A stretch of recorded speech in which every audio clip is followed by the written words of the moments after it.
أعزائي المشاهدين، أعزائي طلاب وطالبات الصف الثاني ثانوي نظام المقررات، السلام عليكم ورحمة الله وبركاته. أهلا وسهلا بكم في برنامج المراجعات 100 على 100، وسنراجع سويا في هذه الحلقة مادة انجليزي 4. هذه هي الحلقة الثانية من حلقات المراجعة، وستكون مراجعتنا عبارة عن أسئلة وأجوبة، وسنقوم بدورنا بتوجيهك عزيزي الطالب عزيزتي الطالبة على طريقة الحل الصحيحة لهذه الأسئلة. مع تمنياتنا لكم بالتوفيق والنجاح، نذكركم بأننا نستقبل أسئلتكم واستفساراتكم على هاشتاج البرنامج 100 على 100. فاصل قصير وسنبدأ بإذن الله تعالى معكم أولى الأسئلة. برنامج المراجعات المباشر 100 على 100، أكثر من 100 سؤال و100 إجابة، يقدمها تربويون متخصصون في مواد الرياضيات، الكيمياء، الفيزياء، اللغة الإنجليزية. للمشاركة في مسابقة 100 على 100 عليك القيام بإعادة التغريدة للبث المباشر للحلقة ولسؤال الحلقة، ثم الإجابة أسفل تغريدة السؤال مع كتابة واسم مسابقة 100 على 100. سيكون السحب للمسابقة نهاية الحلقة، علما بأنه سيقتصر على المتابعين لحساب مركز الإنتاج في تويتر. مع تمنياتنا لكم بالتوفيق والنجاح. سؤال الحلقة: اختر الإجابة الصحيحة للسؤال التالي.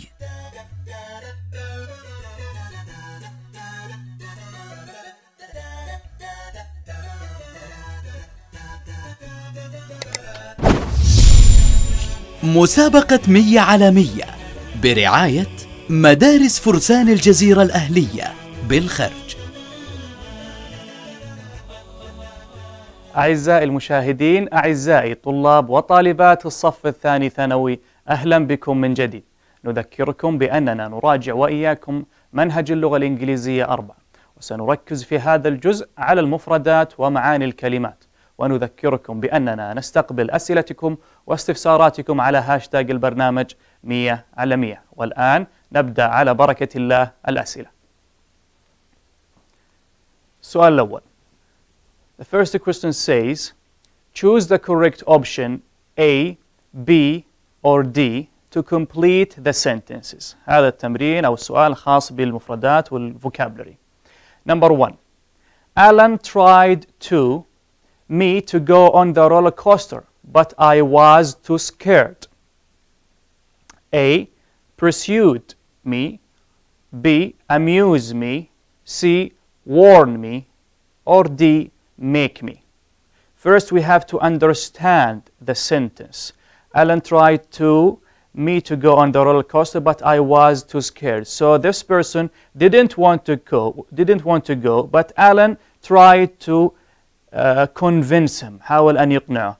A. Pursued. What does pursued mean? Pursued when you make someone to do something. يعني تحاول تخلي الشخص يقوم بشيء that he doesn't want, to convince him, يقنعه.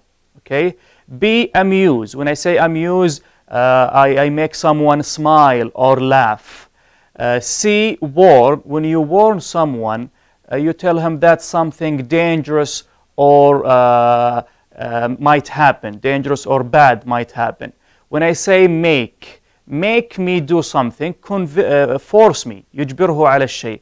فما نقدر نختار make هنا. فبديهيا B و C ما لها علاقة بالجملة, doesn't fit, not related.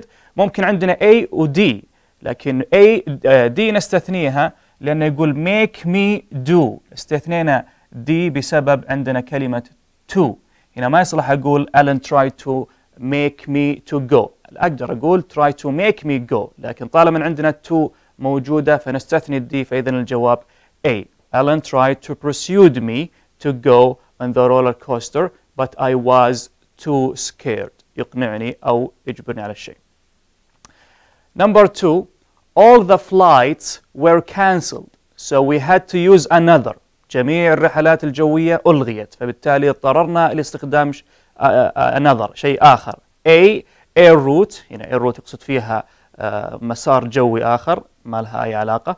B. emergency landing، اللي هو الهبوط الاضطراري أيضا doesn't related. C means of transport. What does means of transport mean؟ اللي هي transportation, flights, planes, buses, etc. اللي هي وسائل المواصلات. دي virtual reality ما لها علاقة برضو، يقصد الواقع الافتراضي اللي عن طريق الكمبيوتر. فهنا يقول جميع الرحلات all the flights were cancelled so we had to use another. إذا الرحلات ألغيت فنستخدم وسيلة مواصلات أخرى. So the answer is all the flights were cancelled so we had to use another means of transport. Number 3, the police officer asked the man to move his from the entrance of the hospital. رجل الشرطة أو المرور سأل الرجل أن يزيح أو يبعد فراغ from the entrance من مدخل المستشفى. أن يبعد ماذا؟ A vehicle نقصد فيها الباص والكار اللي هي المركبة. B الباراشوت اللي المعروف الماشين that someone put it in his back when he jumped from an airplane. C البوت container that we use it for cooking etc. or the object solid thing like a spoon etc. فواضح معنا أعزائي الطلاب الإجابة الكلمة التي لها علاقة بالجملة اللي هي vehicle. The police officer asked the man to move his vehicle أن يبعد مركبته من مدخل المستشفى. Let's move to number 4. The doctors tried to the risk of infection by keeping the patient away from other people. الأطباء حاولوا أن خطورة أو مخاطرة العدوى عن طريق إبقاء المريض بعيدا عن الناس. إيش حاول الأطباء أن يفعلوا؟ To revise the risk of infection. ينفع نقول revise when people revise lesson or etc. معناتها they go over it or to change something in order to correct it. ولا ينفع نقول B generate. The doctors try to generate the risk. Generate here means produce or create يولد.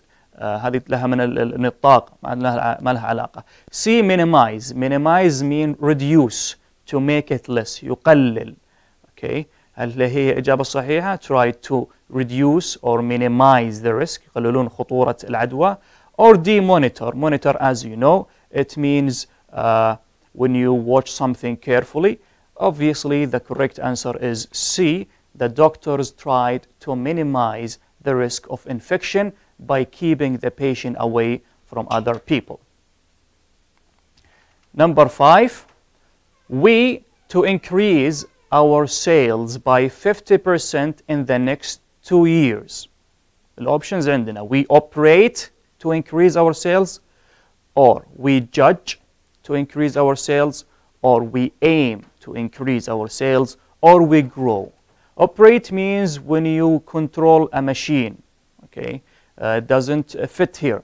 When you judge, we judge to increase. When I say judge, it doesn't mean when we judge. When I judge, mean I give my opinion or I form my opinion about someone. So it is not the correct answer. It doesn't relate here. Aim, the option aim, C, we aim, we intend to achieve or try to do, يعني يهدف إلى. Or D, grow. When I say grow something, mean increase something. فإيش الخيارات الآن المتاحة أمامنا المناسبة؟ فنقول we aim to increase our sale. نهدف إلى زيادة المبيعات. Aim, we try to achieve. Let's move to number 6. I was given a set of instructions which I couldn't understand. ممكن بعض الطلاب وكثير من الطلاب يتساءل لماذا نضع الإن هنا بين هلالين between brackets؟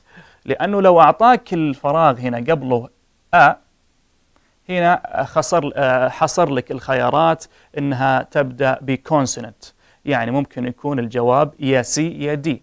لو قال لك يبدأ بآن حصر لك الخيارات إنها الخيارات اللي تبدأ بفاولز يا A يا B، فبالتالي حطها لك الإن بين هلالين ممكن تكون أو آن.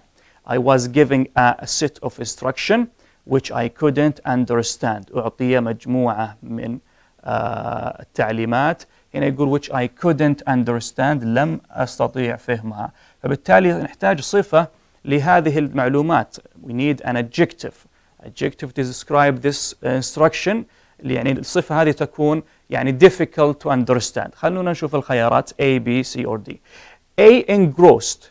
When I say I am engrossed in something, it means I am interested in something أو I am involved, منغمس بهالشيء.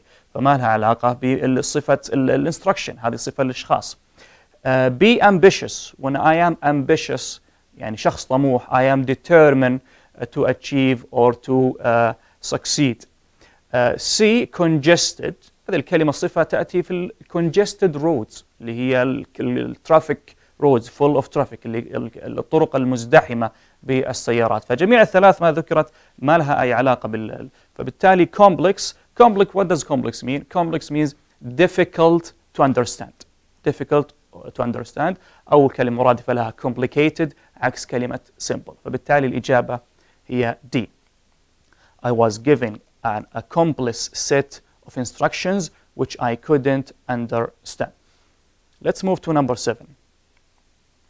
The number of children taking part in outdoor sports has fallen in the last decade. هنا نتكلم عن عدد الأطفال اللي يشاركون في الرياضات الخارجية أو في الهواء الطلق. has fallen تناقص أو هبط in the last decade في العقد الأخير. طيب هنا محتاجين adverb تناقص بشكل إيش؟ A, simultaneously mean at the same time في آن واحد doesn't fit ما لها علاقة للكلمة. B, presently means at the present أو now يعني في الوقت الحالي ما لها علاقة. has fallen presently لا محتاجين أنها هبط بشكل ملحوظ أو بشكل كبير. هذا المقصود فيه أو اللي فهمنا من هذه الجملة. C, dramatically has fallen dramatically means very much بشكل كبير أو suddenly أو greatly بشكل مفاجئ وبشكل كبير وهي الإجابة. D, currently هي نفس C. B و D نفس المعنى اللي هي means now.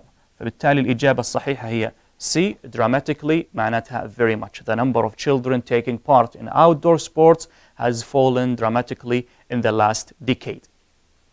Let's move to number 8.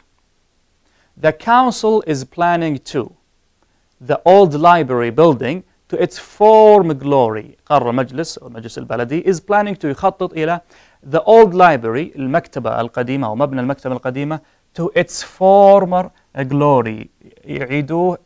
What does its former glory? To make it as beautiful as it used to be. يعني إلى مجده القديم يعني جميلة كما كانت من قبل. What is the verb that we need? ما هو الفعل المناسب لهذه الجملة؟ عندنا A, recreate. Recreate معناتها make something. When make something in the past exist again. إعادة إنشاء أو إعادة خلق doesn't fit here. B, restore. When I say restore a building معناتها repair the building أو make it in the return it to the form or the old formation يجعلها كما كانت في الماضي. C, investigate. الكلمة هذه ما لها علاقة بالمباني ولا هذه investigation in the crime وهكذا اللي هو التحقيق to make more investigation. Revolutionize. D, revolutionize to change something in a big way, in a dramatically way of the people think. فبالتالي من الخيارات اتضح لنا الجواب هو B, restore. The council is planning to restore the old library building to its former glory. إعادة بناء أو إعادتها إلى شكلها الماضي كما كانت جميلة من قبل. الآن ننتقل إلى التمرين الآخر. Exercise B. Read the sentences and circle the correct answer. اقرأ الجمل وضع دائرة أو حدد الكلمة الصحيحة. عندنا خيارين. 1. Scientists are trying to determine or locate the effect the chemical has on our hearts. Scientists اللي هم العلماء يحاولون عندنا في كلمتين أو فعلين determine أو locate the effect النتائج أو الآثار للكيماويات على أو in our hearts اللي هي على قلوب الناس. Determine معناته هنا يحدد to find out the results, to find out what's going to happen. Locate to find the exact position أو location. فواضح معنا الآن أن الإجابة locate ما لها علاقة بالموضوع، فبالتالي الإجابة تكون determine يحددون. Scientists are trying to determine, to find out the fact about something. Now let's move to number 2. It is inefficient or inevitable that students moving to a new city will suffer from homesickness. عندنا خيارين الآن نتكلم عن الطلاب الذين ينتقلون إلى مدينة أخرى يعني سيعانون أو يمرون بالهومسيكنس اللي هي الوحدة أو الشعور بالغربة. هل هو أمر inefficient يعني not doing something well أو not doing your job well أنه غير كفء أو لم يقم بعمله جيدا، أو عندنا inevitable معناتها certain to happen أمر حتمي not possible to avoid يعني سيحصل لا محالة غير ممكن أنك تتجاوزه. فاللي اتضح لنا الآن الكلمة الأنسب هي inevitable. It is inevitable that students moving to a new city will suffer from homesickness. Let's move to number 3. Sarah promised to keep in control or keep in touch with me when she moved to the US, but I haven't heard from her since she left. So Sarah moved to the US, okay, and she promised, okay, to contact me, to keep, to communicate, تتواصل معي, but I haven't heard, لكن لم يسمع منها. فبالتالي الآن يتضح لنا الخيار المناسب اللي معناته التواصل, to communicate or to contact. Is it to keep in control? To keep something in control means you manage it, you manage something, or to keep in touch. Keep in touch means to communicate or to contact. So obviously the answer is to keep in touch. Sarah promised to keep in touch with me when she moved to the US, but I haven't heard from her since she left. Now let's move to number 4. The most beautiful impact or feature of the palace is the painted ceiling in the king's reception room. The most beautiful of the palace, الشيء اللي أعجبه في القصر هو السقف المطلي في غرفة الاستقبال في القصر. طيب, the most beautiful أقول impact or feature. What is the difference between impact or feature? لما أتكلم أنا فهمنا الجملة لازم أعرف معنى الكلمتين عشان أحدد وش الكلمة الأنسب. لما أقول the most beautiful impact means effect أو result, نتيجة أو أثر, ما لها علاقة بالجملة. خلينا نشوف الكلمة الثانية. Feature something that you think it is important or interesting to look at, يعني شيء ميزة أو شيء مهم. فبالتالي الإجابة the most beautiful feature, الميزة الجميلة of the palace is the painted ceiling in the king's reception room. Let's move to number 5. We are carrying out or coming up a survey on different means of transport.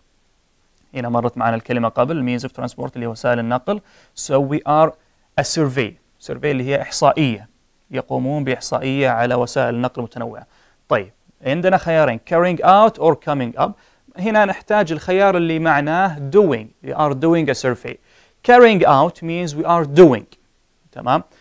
Coming up ما لها علاقة بالجملة هذه. When I say come up معناتها come close to me. فالواضح من المعنيين أن الإجابة الصحيحة الأولى اللي هي we are carrying out a survey on different means of transport. Let's move to number 6. The members of the committee are in detail or in agreement, and I have decided to go ahead with the project.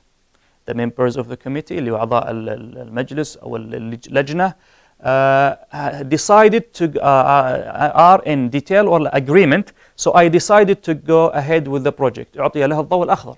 فبالتالي the members of the committee have the same opinion, لديهم نفس الرأي, فهم متفقين. فبالتالي الإجابة لما أقول in detail هي بالتفاصيل قطعا ليس لها علاقة, أو in agreement we have the same opinion. إذن الجواب in agreement. The members of the committee are in agreement, they have the same opinion and have decided وقرروا to go ahead with the project. Let's move to number 7. This jacket is really out of date أو really out of touch. I think we need to go shopping. يتكلم عن الجاكيت. اوكي يعطيه صفة out of ايش؟ we need to go shopping. اوكي الجاكيت فبالتالي نحتاج التسوق. معناتها اللي فهمنا من الجملة ان this jacket is old. هذا الجاكيت قديم، فبالتالي هو يحتاج الى الذهاب تسوق مرة أخرى. فايش الفرق بين out of date و out of touch؟ when I say something out of touch عكس in touch اللي مرت معنا في المثال السابق. in touch to keep in touch, to communicate or contact. out of touch he is isolated, far, we cannot communicate with him. يعني ما نقدر نتواصل معه. فما لها علاقة لما أتكلم عن الجاكيت.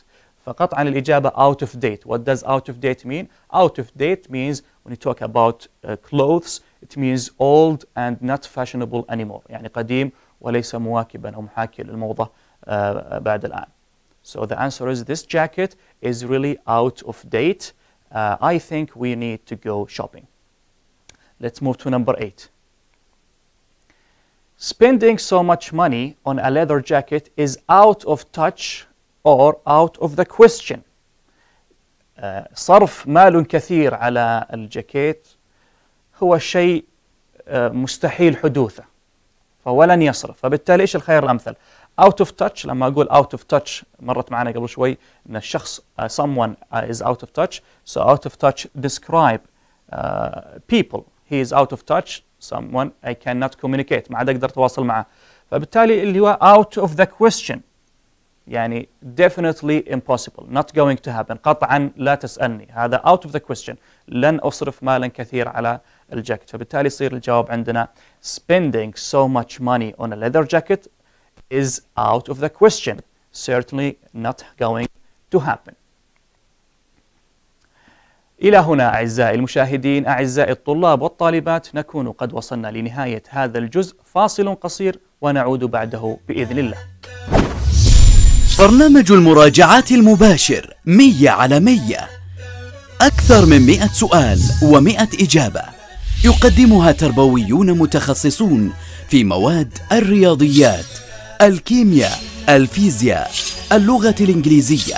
للمشاركة في مسابقة 100 على 100 عليك القيام بإعادة التغريدة للبث المباشر للحلقة ولسؤال الحلقة، ثم الإجابة أسفل تغريدة السؤال مع كتابة واسم مسابقة 100 على 100.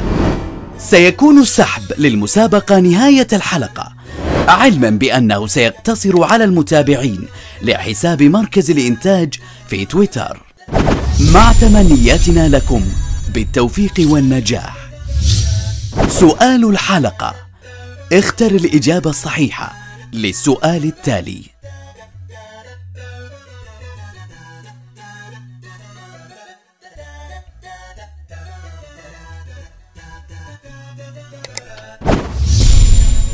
مسابقة 100 على 100 برعاية مدارس فرسان الجزيرة الأهلية بالخرج. أعزائي المشاهدين، أعزائي طلاب وطالبات الصف الثاني ثانوي، أهلا بكم من جديد. نذكركم بأننا نراجع وإياكم منهج اللغة الإنجليزية 4، وسنركز في هذا الجزء على القواعد، ونذكركم بأننا نستقبل أسئلتكم واستفساراتكم على هاشتاج البرنامج 100 على 100. والآن نبدأ على بركة الله الأسئلة. Exercise C، هذا التمرين خاص بالقواعد. Read the dialogues and circle the correct words. اقرأ المحادثة وحدد الإجابة الصحيحة. التمرين هذا مختص بالفيوتشر تنسز. قبل ما نبدأ في التمرين حاب نستذكر مع بعض اللي هي الفيوتشر تنسز اللي أخذناها في ترافلر 4. الفيوتشر تنسز في عندنا الفيوتشر ويل، وفي عندنا الفيوتشر بيرفكت والفيوتشر بروجريسيف.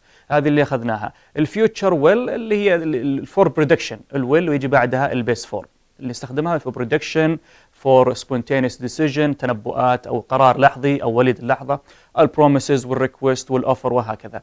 الشيء الجديد علينا في ترافلر 4 كان اللي هو الفيوتشر بروجريسيف والفيوتشر بيرفكت. وش الفيوتشر بروجريسيف والفيوتشر بيرفكت؟ نركز على شيئين: الاستخدام والشكل. الفيوتشر بروجريسيف يكون will زائد be زائد الفيرب ing، will زائد be زائد الverb ing. متى يكون استخدام الفيوتشر progressive؟ when we talk about action will be in progress at a specific time in the future. لما نتكلم عن حدث سيكون جاري أو مستمر في وقت محدد في المستقبل. على سبيل المثال tomorrow at 9 o'clock I will be watching television. حددت الوقت، الحدث هذا راح يكون جاري في وقت مستقبلي. هذا بالنسبة للفيوتشر بيرفكت. الفيوتشر بروجريسيف. الفيوتشر بيرفكت يتكون من will وhave زائد التصريف الثالث من الفعل will وhave والباست participle. ومن استخداماته أو متى نستخدم الفيوتشر بيرفكت؟ نستخدم الفيوتشر بيرفكت when we talk about completed action أو actions that will be completed before a specific time in the future. نتكلم عن حدث راح يكتمل، لم يكتمل الآن، سيكتمل في المستقبل، لكن المهم أن نحدد قبل نقطة زمنية في المستقبل. على سبيل المثال لما نتكلم عن مشاريع جارية الآن تنتهي بعد 2 أو 3 سنوات، هنقول في 2020 أو 2021. This project will have completed by 2020. ولازم يكون في كلمة by before أو after. سيكتمل بحلول هذا العام. will have completed. هذا الشيئين اللي ما أخذناها جديدة في ترافلر 4 اللي هي الفيوتشر بروجريسيف والفيوتشر بيرفكت، إضافة على فيوتشر will اللي أخذناها سابقا في دراسات سابقة، إضافة على الأذر تنسز اوف فيوتشر. في أزمنة ثانية نستخدمها على الفيوتشر، على سبيل المثال البريزنت بروجريسيف اللي هو الفيرب تو بي زائد الاي ان جي. هذه متى نستخدمها في الفيوتشر؟ لما نتكلم عن future arrangements، ترتيبات مستقبلية، و personal arrangements in the future، ترتيبات شخصية. مثلا I am traveling to India next month. وعندنا ال present simple نستخدمه في الفيوتشر when we talk about related to a timetable، عن جدول زمني. على سبيل المثال لما أقول the train departs at 7، يغادر القطار الساعة 7، نستخدم the present simple departs. هذا بالنسبة للمقدمة أو اختصار الفيوتشر تنسز قبل ما نبدأ في حل التمارين. Number 1 محادثة بين A و B. A this time next week we will be flying، أو عندي will fly to Japan. B I am so excited I will start أو I will have started packing tonight. في number 1 عندي خيارين. الأول اللي هو ال will be flying، هذا present perfect progressive واستخدامه على شيء في المستقبل يكون جاري، أو will fly اللي من استخداماتها التنبؤ أو من استخداماتها ال predictions أو ال spontaneous decision، قرار لحظي. فهنا ننظر إلى الجملة، يقول this time next week. this time هذه الحاجة الأولى، و next week هنا future. تمام، الأسبوع القادم مثل هذا الوقت. this time next week هنا نتكلم عن الوقت هذا specific point in the future something will be progressive، يعني الأسبوع القادم مثل هالوقت أنا راح أكون مسافر. فبالتالي الدلالات هذه تعطينا أن الجواب بيكون will be flying. this time next week I will be flying. هذا future أو action will be in progress in a specific time اللي هو this time. يعني تقول والله بكرة هذه الحزة بكون مثلا أذاكر أو ألعب وغيره. فهنا ركزنا this time next week هي الدلالة على أن الفيوتشر بروجريسيف. الشق الثاني رد عليها الشخص قال I'm so excited، أنا متحمس لهذا الفكرة. فقال I will start packing tonight، اتخذ قرار لحظي هنا spontaneous decision. قال أنا راح أرتب شنطتي الليلة. فهذا قرار لحظي. عندنا ال will start أو ال will have started. ال will have started اللي هي future perfect، لما نقول action will be completed before a specific point of time، إن الحدث اللي يقوله will start راح يكتمل قبل نقطة معينة في المستقبل، لم تذكر أي نقطة معينة، فهو قال tonight. وهنا will start اللي هو قرار لحظي spontaneous decision، اتخذ القرار قال I will start. فبالتالي الجواب عندنا يكون this time next week we will be flying to Japan. I'm so excited I will start packing tonight. Let's move to number 2. ننتقل إلى السؤال الثاني. Question بدأ بسؤال will there be or will there have been enough food for everyone؟ الجواب قال I hope so. هنا سأل سؤال لحظي. will there be، هل سيكون هناك غذاء أو طعام كافي؟ نستثني will there have been اللي هي future perfect، لأنها دائما لازم تكون الحدث هذا يكتمل قبل نقطة زمنية في المستقبل، فلم تذكر نقطة زمنية في المستقبل. فبالتالي نقول سؤال لحظي وليد اللحظة will there be فالجواب عندنا يكون will there be enough food for everyone? I hope so. Let's move to number 3. Question also. When will you be starting or when will you have started your course? سأل هنا المعنى اللي عرفناه متى راح تبدأ الكورس. في عندنا present progressive وفي عندنا future progressive وعندنا future perfect. نستذكر دائما استخدامات الفيوتشر بروجريسيف شيء راح يكون جاري في المستقبل.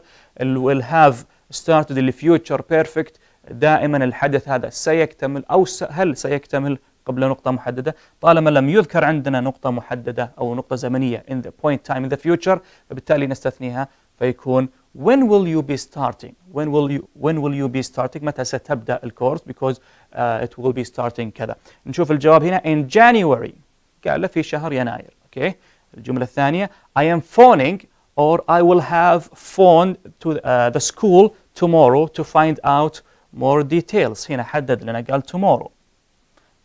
في عندنا I am phoning هنا present progressive أو will have phoned future perfect. لما يقول I am phoning the school tomorrow هنا نفهم إنه إيش future arrangement أو plans his intention خطط أو intention اللي هي نوايا الشخص اللي يقوم فيها tomorrow فنستثني will have phoned اللي هي future perfect لأنها لازم تكون مرتبطة بكلمة by before أو after أو جملة تكون في المستقبل قبل حلول شيء ما فبالتالي لم تكن هنا فنستخدم الجواب I am phoning اللي هي present progressive I am phoning the school tomorrow هذا my arrangement هذه ترتيباتي I am phoning فبالتالي يكون الجواب when will you be starting your course in January I am phoning the school tomorrow to find out more details. Let's move to number 4. A. I hope mom will be cooking dinner by the time the guests arrive. B. I am sure she will have been finishing long before that. أول ما أنظر إليه الخيارات will have cooked, will be cooking, future perfect و future progressive. يفترض أني عارف الاستخدامات فأركز على الدلالات التالية. I hope my mom will be وهكذا dinner by هنا كلمة by okay by the time the guests arrive الجملة هذه تكون في present simple لأن future perfect actions that will be completed before a specific point time in the future or something happen but the verb in present simple كل المعطيات تعطينا الدلالة عن الاستخدام هنا will have cooked يعني يقول أتمنى أنها تنجز أو تنهي طهي الطعام قبل حلول أو وصول الضيوف فبالتالي هذا استخدامات الفيوتشر بيرفكت. المحادثة الثانية بي قال I am sure she will have finished or will have been finishing long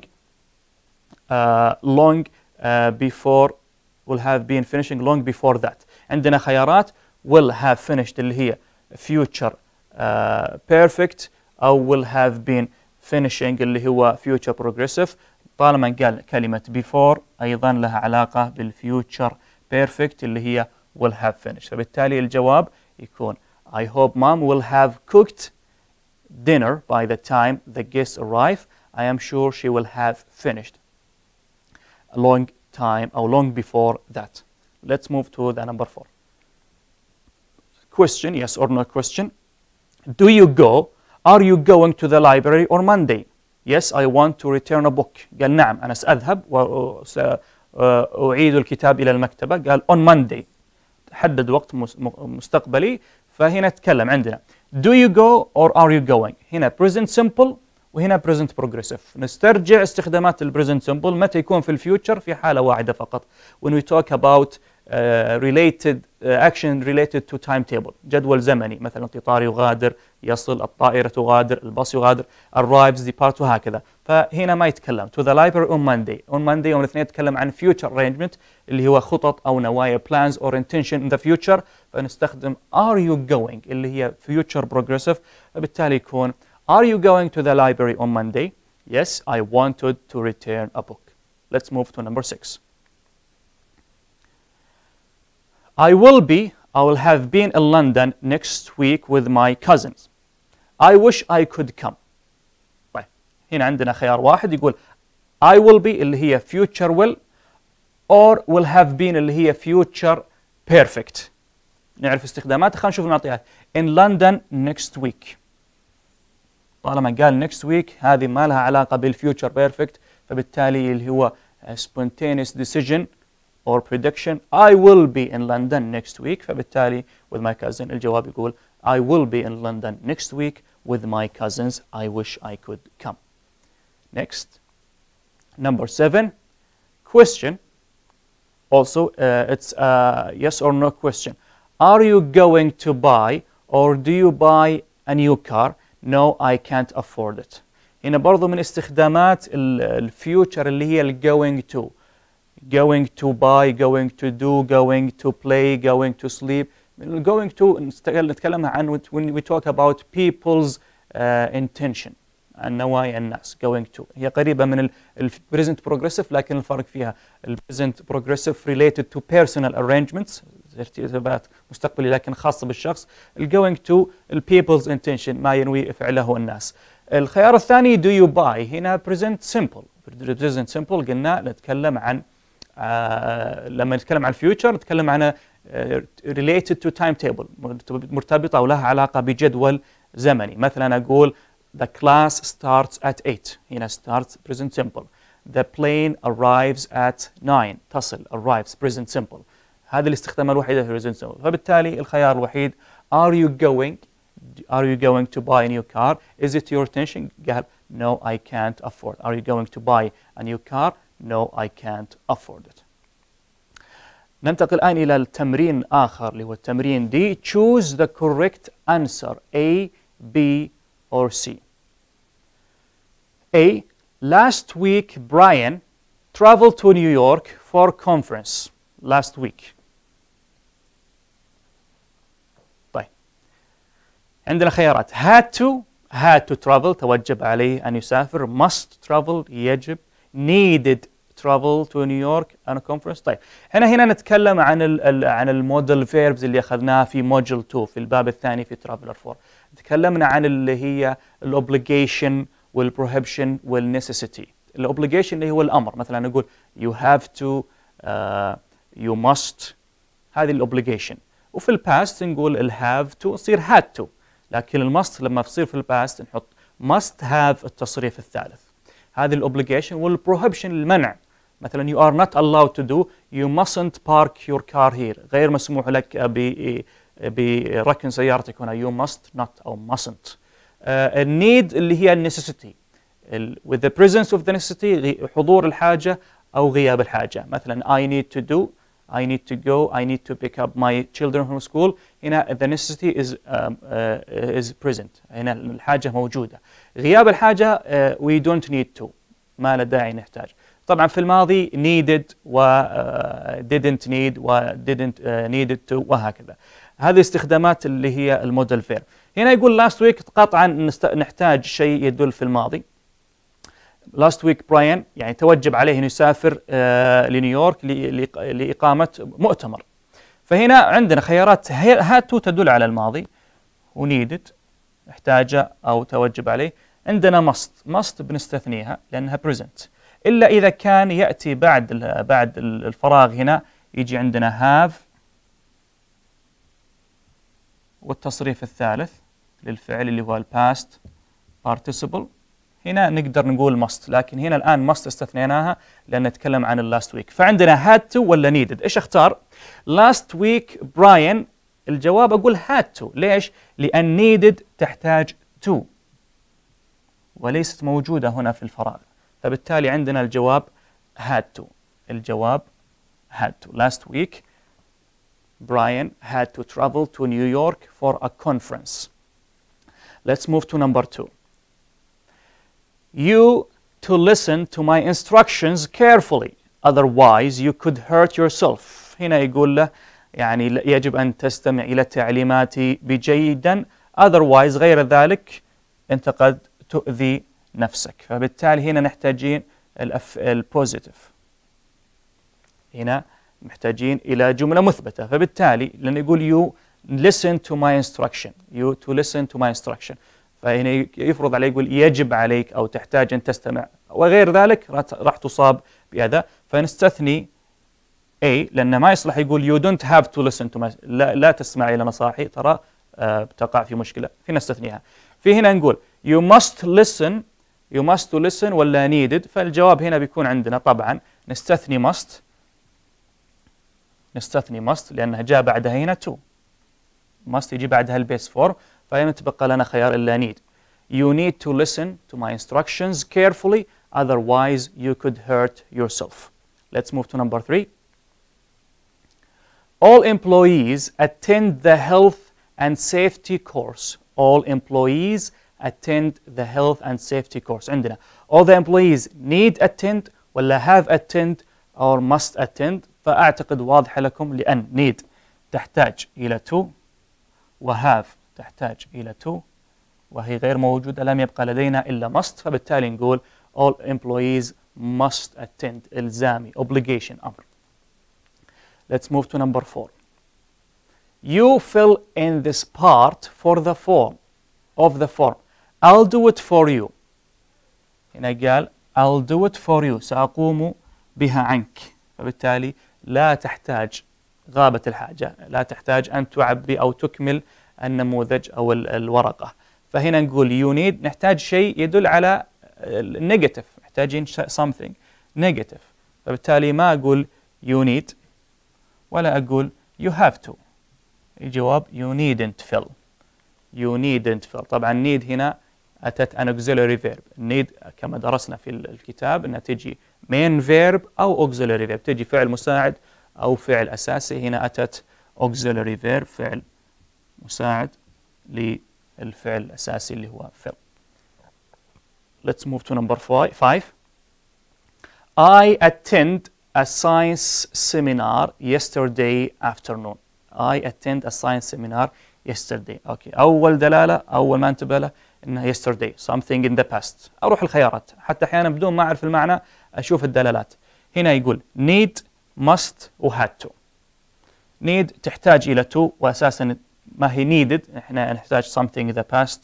must لازم يجي بعدها have والتصريف الثالث عشان تكون في الماضي فنستثنيها، فلم يتبقى لنا إلا had to.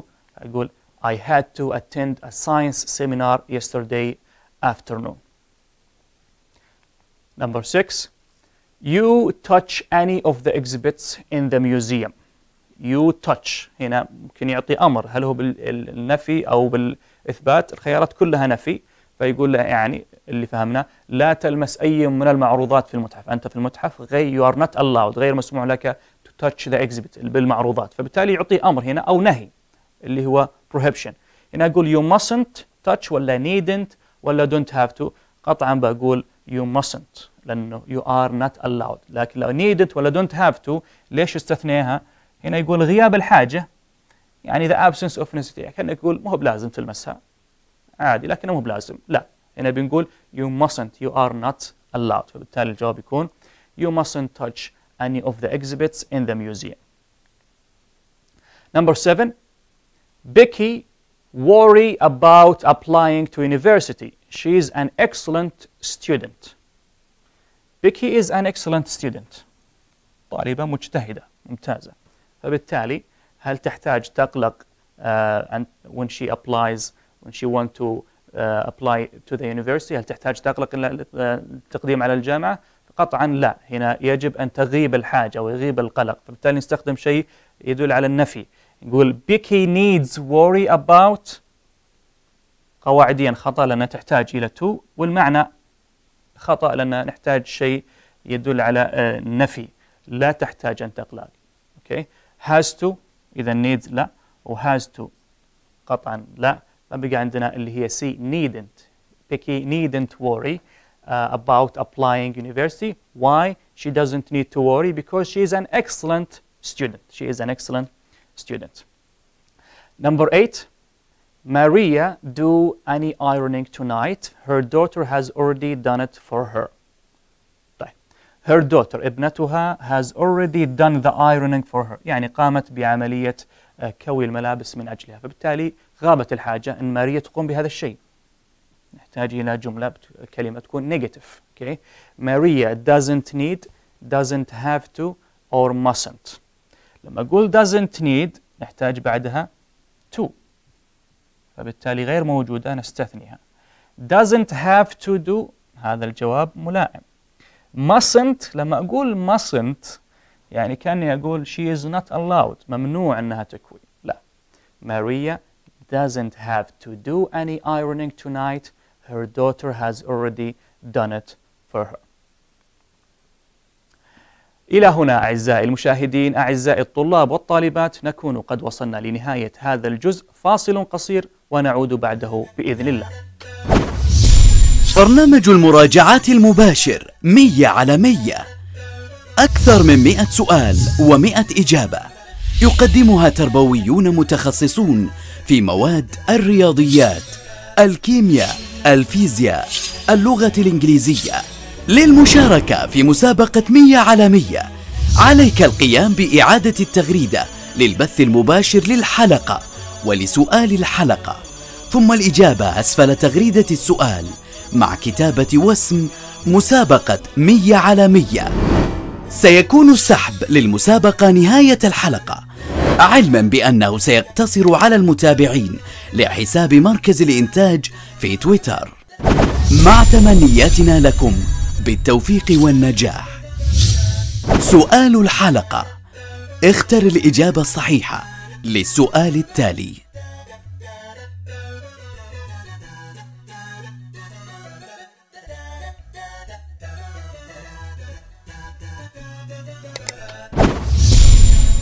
مسابقة 100 على 100 برعاية مدارس فرسان الجزيرة الأهلية بالخرج.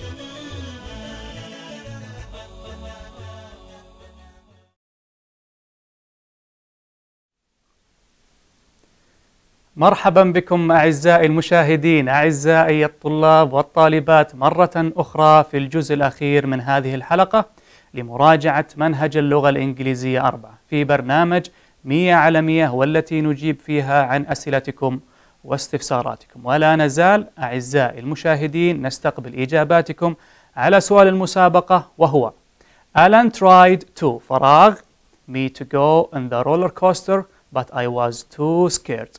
A. Pursued. B. Amused. C. Were. D. Make. والآن دعونا نستعرض بعض الأسئلة التي وردتنا.